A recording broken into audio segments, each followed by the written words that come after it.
Did you go to the opening? The new Max Orange line in Tillicum Crossing opened over the weekend and thousands of people showed up. The 7.3-mile expansion cost roughly $1.5 billion to complete.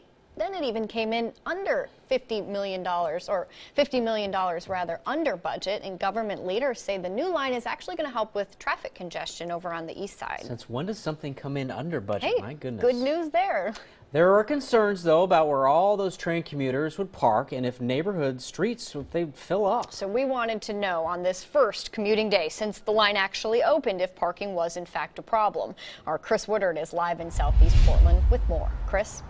Right near this Bybee Boulevard stop in the Selwood Moreland area is one of those spots where people had some concerns. But today, parking in these streets is pretty clear. Along with all the pomp and circumstance, a train line opening after years of talking construction, came concerns and at least one big worry. Parking was going to be an issue that people were going to have with cars parked in front of their houses because people were going to just park and then take light rail into town. I wanted to know on this first Monday morning of operation if there were parking problems. I found the Tacoma station parking lot was not full, plenty of spaces left. Down the line at Bybee, a few cars on the street near the station in East Moreland, but plenty of open spots. And across the bridge in Selwood Moreland, lots of street parking still available. And closer to downtown at 17th and Holgate, cars parked on the street, but some spots still available, and a neighbor tells me this isn't much worse than normal.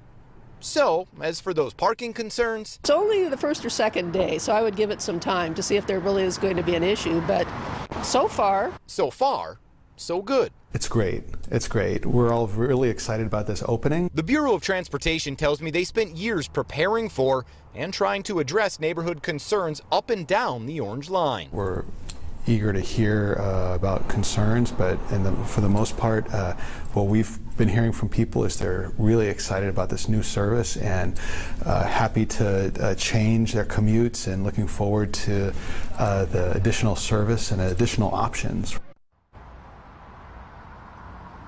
I checked with TriMet and they don't have specific ridership numbers yet at this point for this morning's commute. PBOT says if parking were to become a problem in some of these neighborhoods, there are options like hourly limits or park by permit programs. So this is something we'll continue to keep an eye on for you. But again, everyone we talked to today, at least at this point, says so far, so good. Live in Southeast Portland, I'm Chris Woodard for KOIN 6 News. Took the words right out of my mouth. Thanks, Chris.